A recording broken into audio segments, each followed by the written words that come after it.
'Tis I, Sebastian Petroni, and this is F3G2. Here in the back of Famous Faces and Funnies, or as we call it, the Geek Cave, the Dorkapalooza.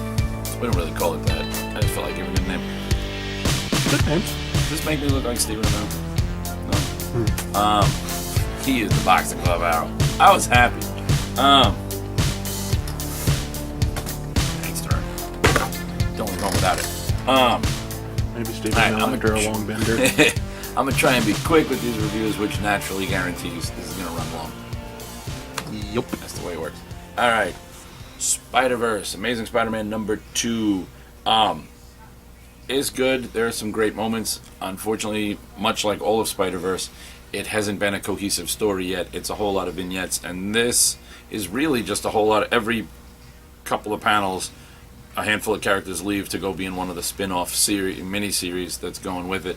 And, even the word balloons call on and say, seeing a trend, and, seeing a trend, Spider-Man 2099 number 6, as it cuts to, you've got follow them in Spider-Women number 1, follow them in, follow the clones in Scarlet Spider, number 1, seeing a trend, look for Spider-Man 2099 number 6. So, it's good, but They literally don't know what to do with Spider-Man again. Well, it really is. I think this story is a great idea. I think it's it's got a lot of great moments. I think unfortunately they spread it out too thin. They made it way too big, and no central point. If they'd gone, this could have been. It didn't need to have, 4 miniseries spin-offs and a bunch of one-shot preludes and a series of. Like an anthology series of further preludes while the main series runs in this and in 3 other titles. I think it could have been a lot more concise and a lot more cohesive and would have had a bigger impact. That said, it does still have, there's a lot of potential, and I don't think it's going to fizzle the way the way I always say that most of the Marvel events seem to, because this isn't really a Marvel event, this is a Spider event, and it's like an analogy that Weaver that is putting all the webs together with all the spider. That's really just Dan Slott. That's him. He just is sitting on top of Spider-Verse going, what can I play with? Because in a weird meta way, everything except the comic strip. Spider-Verse is after he managed to not just pull off Superior Spider-Man, but make Superior Spider-Man a success. At this point, he can now literally look into the Spider-Verse and go, what can I play with? There's no stopping him. And when you say, what's next? I know. I'll kill the characters from the Spider-Man and His Amazing Friends universe.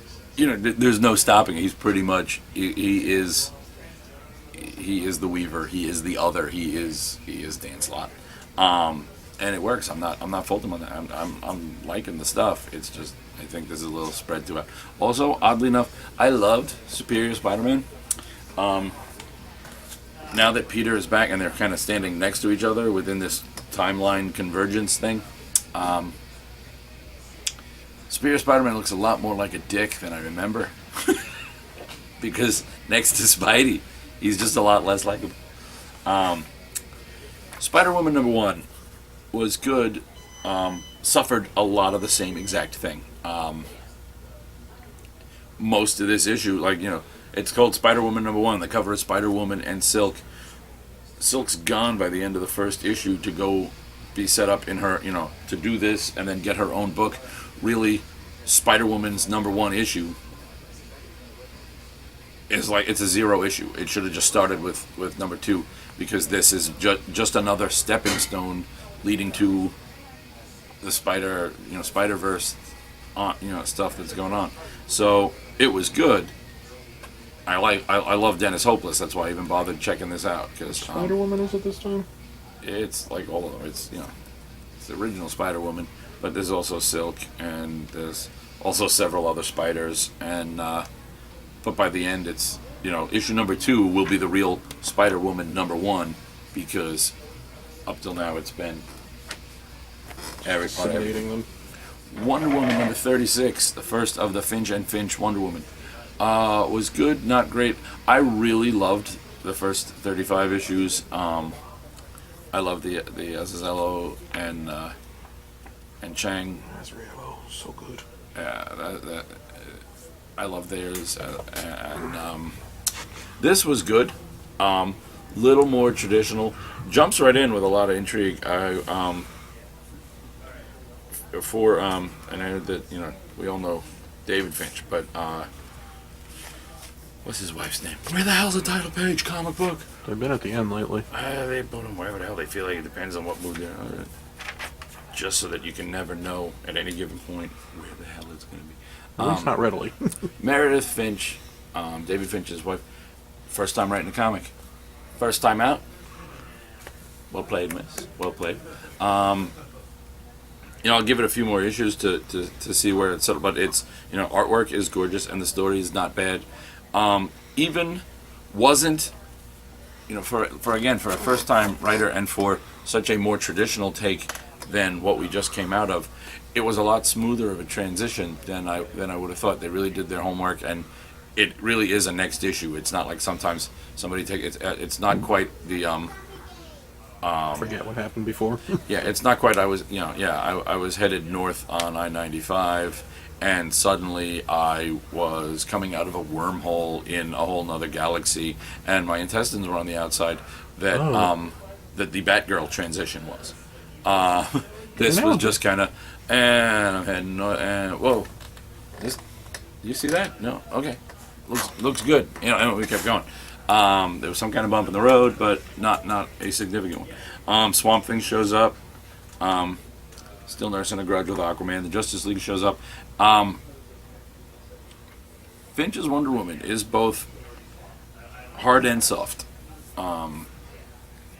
Artistically, it's interesting because Chang had such a stylized style. I backed myself into a corner on words there. You do that.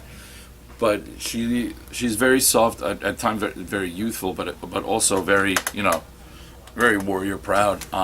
But he does give her these almost she has these gigantic hi-fi colors. Throws at she has like the bluest eyes. It's these big blue doe eyes. So she's Wonder Woman.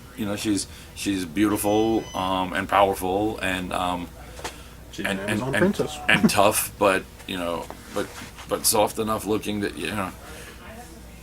it's gonna take for any she could take any villain out with one punch, but it's gonna take two because they're gonna be so caught up in looking at her and just so confused, taken, and awestruck that she'll have to hit them a second time before they realize they've been hit.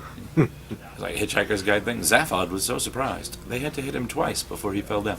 That'll be it. You're like, Wonder Woman, whoa, you're like, totally beautiful. Where's my head hurt?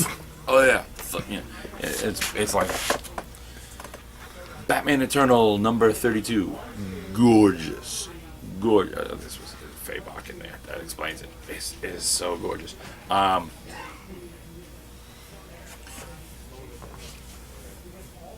Bruce, I think we're starting to see how Bruce is going to have, lost all the money to his company or lost control of his company or both, which is what's going on in regular Batman. Bruce has hidden armories underneath Gotham. Hush knows about it and is detonating them.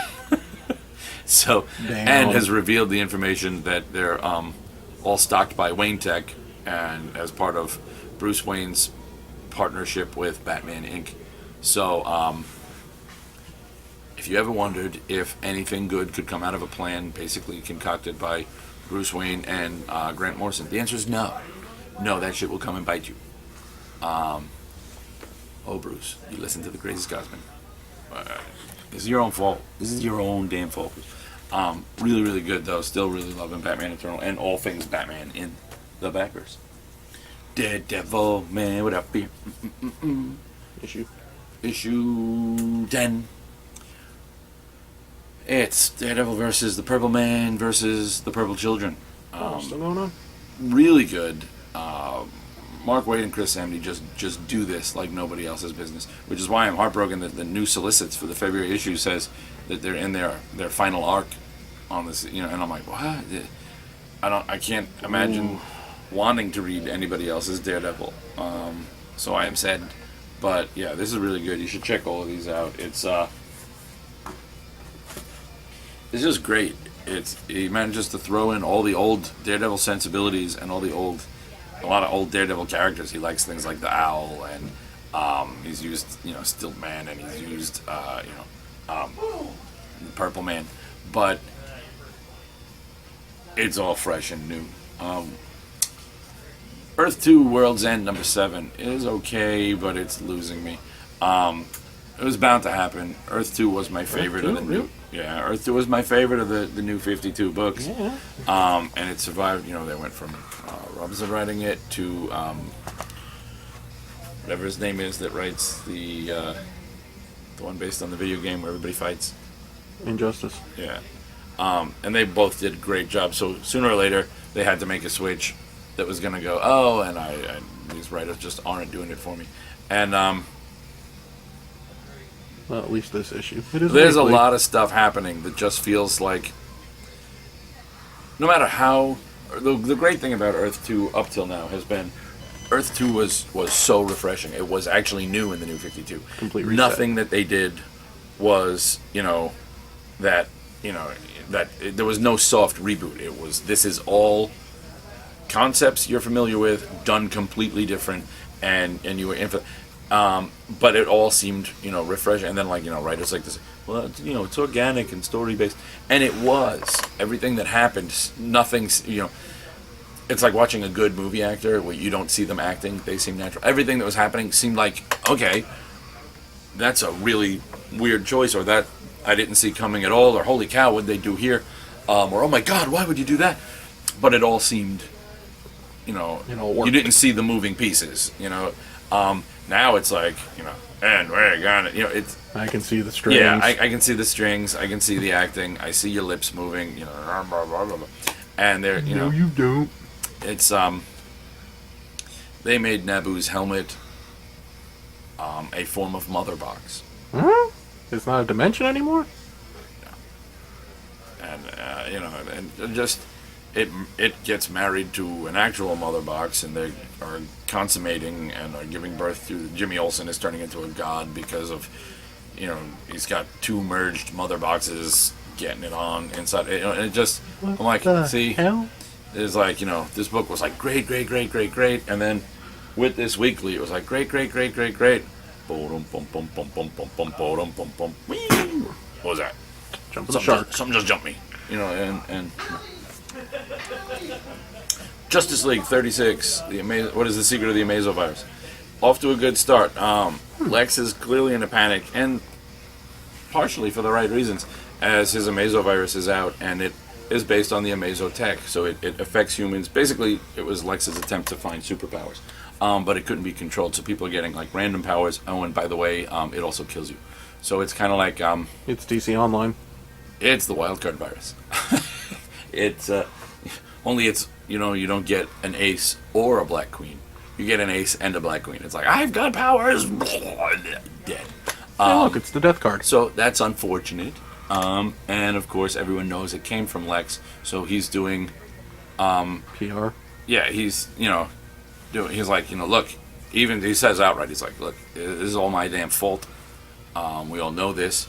We can deal with that later. Right now, we need to stop. He's like, I have the technology and the intelligence to fix this, but I need patient zero. So they're looking for patient zero. Loki, Agent of Axis. This is now that the inversion has happened. Oh, God. Loki can't lie anymore, and he thinks he's being. But oddly, before Loki did like the right things for the wrong reasons, or the wrong things for the right reasons. Now he's doing the right things for the wrong reasons. So he even asked at one point, he's like, if the parts of us that were good became bad, do you think the parts of us that were, if the parts of us that were bad that became good, do you think that what was goodness became, and Enchantress cut them off. She's like, oh, it must have become even better.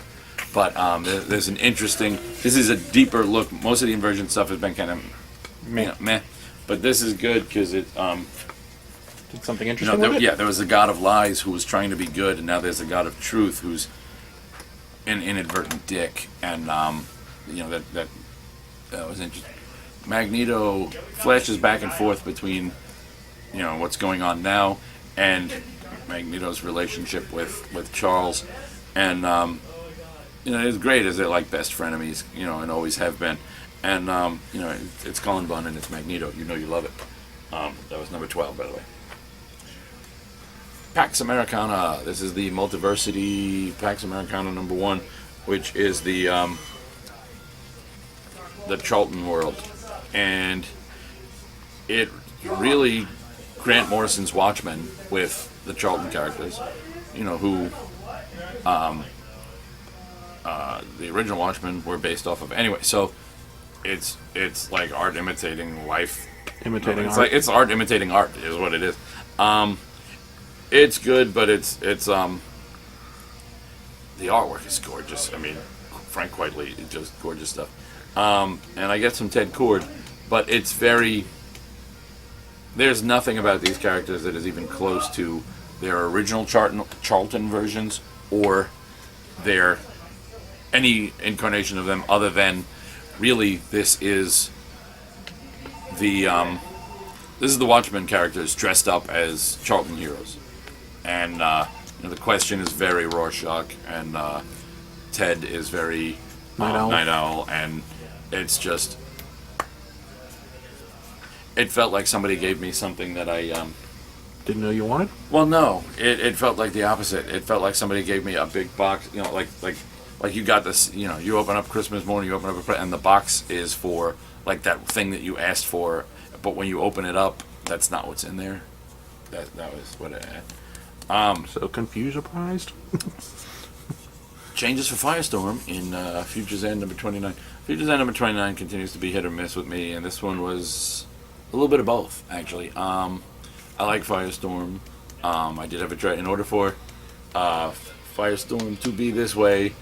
One of the two Firestorms, he dies. I'll give you a hint. That's Jason Rush on the cover. You don't see Ronnie anywhere. I don't want to spoil anything. Both somebody's on the cover, somebody's not. You do the math. But we do get a decent, powerless Ronnie team up with Red Robin, with Tim Drake, and there were characters I liked, so it was good. But there's still, I don't know. Right now, this has too many weeklies going, and only one of them is really hitting on every cylinder. That's the Batman one. The others have been, well, this one's been hit and miss, and the other Earth 2 has been a steady decline towards miss. Superman, Wonder Woman, good. This is Tomasi and Doug Monk. Monkey. I love the two of them together. I love this art. I also love the way everything that he draws manages to look like. They always look kind of, and for some reason that it's cool to see a sort of loftier, holier than thou look, constant look of expression on Superman and Wonder Woman. It makes sense. Teen Titans, the new 52 version of Manchester Black is really doing a multi-manipulate to get the Titans to work for Star Labs and to work for him. He's not really a bad guy, but he's not really a good guy. He's on Team Manchester Black, and he's getting people on board at any means necessary. So far, this is 4 issues in, and it is neither. I keep saying this in a lot of the reviews this week, but this is neither bad nor good. I'm waiting for it to catch. It's not bad enough for me to drop it because I like these characters. It's not good enough for me to recommend. Be happy that I haven't dropped it. I'm just kind of sitting there. Each issue I read and go, do I get the next one? And it's a tough call. Magnus number 8 continues to be great. Dynamite has been doing great stuff with the old Gold Key books, and Fred Van Lente's Magnet. What's weird about Dynamite is they just seem to almost randomly change artists. I mean, I don't know what they do, but it's every couple issues you get like a change of artists or multiple artists within an issue, and it just throws me. Solar Man and the Atom, also good. Not my favorite of the Gold Key adaptions, but not bad by any circumstance.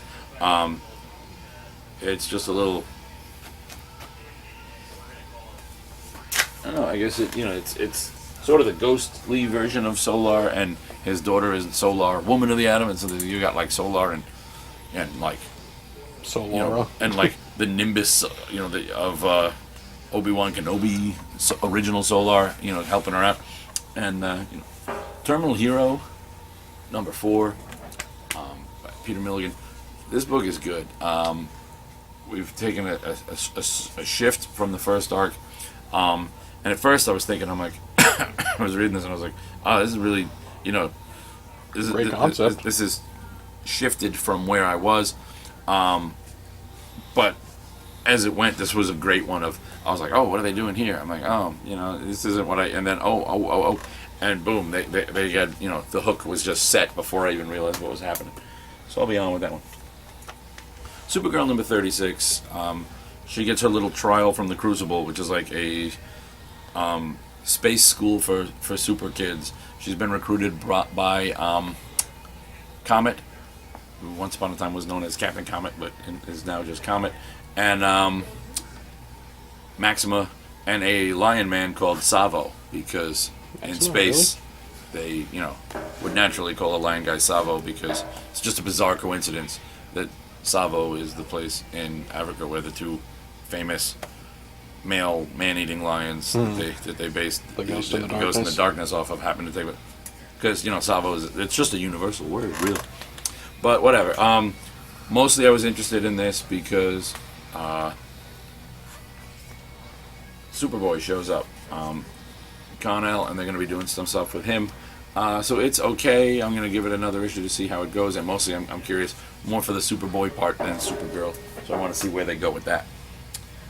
Guardians of the Galaxy was great. Taking the Venom, Guardians of the Galaxy number 21. They're headed to the Venom home, to the symbiote homeworld, because, well, the symbiote is acting really weird. Sending Venom into space was a weird idea, because the symbiote is starting to take. It's now more in its own element, so it's taking more control over Flash Thompson, and eventually someone else gets symbioted. As the symbiote gets off of Flash and ends up on another member of the Guardians. I won't reveal who, but I will just say that at the new Venom's dialogue at the end is to stand there and say, "I am Venom." So you figure out who got Venom. That's fantastic. Batman and Robin 36. It's Batman and all of his former sidekicks, except except Jason. No.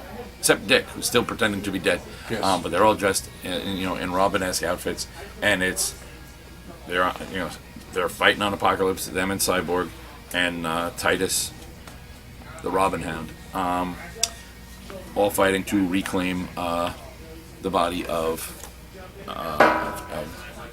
Damien. And as we already know from the solicits, they're gonna get him back, and he's gonna be alive, and he's gonna have superpowers. So fun, because I love Damien. Fantastic Four, Why? number 13, is the best issue of Fantastic Four in these 13 issue runs, because it's getting ready to end, and it was almost too easy. Like suddenly it's just like, oh, everything's going badly. 12 issues of it's worse, and suddenly they go, oh, let's get our shit together, and everybody except Reed, who's currently MIA, actually get their shit together. They do get decent new outfits. Sue gets a haircut, and they look more like the Fantastic Four. So something about the new outfits, the haircut, and even the very squared look to the Four. Something about it just makes me think very much of the Byrne run, and the Byrne run on Fantastic Four was great. Good. So hearkening to that is not a bad thing. Harley Quinn number 12 continues. Amnesiac Power Girl thinks that she and Harley are partners. They fight some aliens, including a giant pug that's married to an alien woman who happens to be an adulterer. Someone refers to certain endowments of Power Girls as her, what does he refer to them as? The one sporting the crowd pleasers is his actual term. So Harley accidentally shoots him with some alien technology and basically disintegrates him. Batman Superman, good story. Total Batman-esque mystery that someone is killing people around Superman just to piss Superman off, and Batman explains to him, he's like, you've got a Joker. And he's like, what? you're used to villains that just come at you. This is, he goes, I deal with the joke. This is someone who won't come straight at you. He's going to try and make a point that you'll never get and play a game that you'll never understand and kill people around you because he thinks he's communicating some message to you. There's no real way to ever fully prepare for this. You just have to deal. And it was really, really good because it was a Superman story in a very Batman mode. So it was like it was a team up on a whole new level. I like.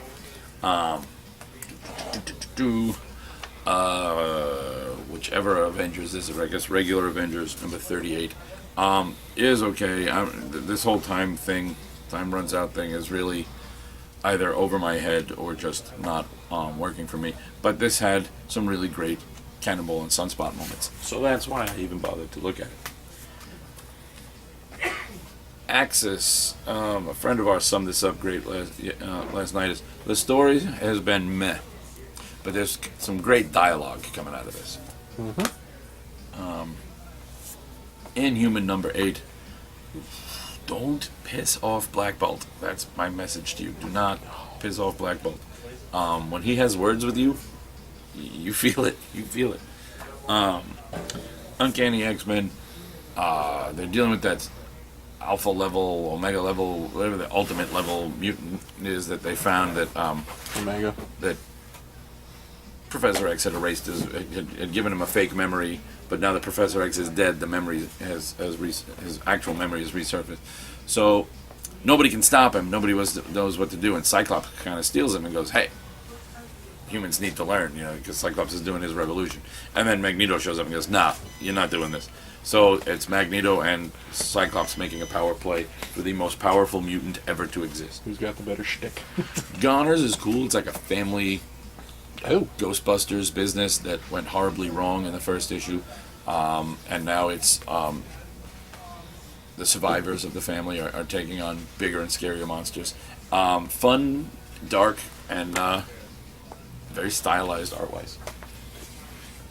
And then here we go. Finally, we'll end with Axis Revolutions, which is just little stories of you get to see the. If you take a hero and make them bad, and you take a villain and make them good, but then you have them fight, and they were the hero and villain that would have fought anyway, nothing seems really that different. You've inverted it, but it almost seems pointless. We got to see Nightcrawler fight with Sabretooth, and Sabretooth is actually, helping, like, a woman dropped something, and Sabretooth followed her, several blocks to return it. And then Nightcrawler is just beating the crap out of him. But, Sabretooth has a chance to just kill Nightcrawler. And he does, because I'm not the man I used to be. But ultimately, it's just a fight we've seen. But this time, it's a kind of fight we've seen a million times. But this time, the wrong one's acting like a dick, and the wrong one's acting justified. Alright, that's it. I will see you next week. That was the sound of gravity.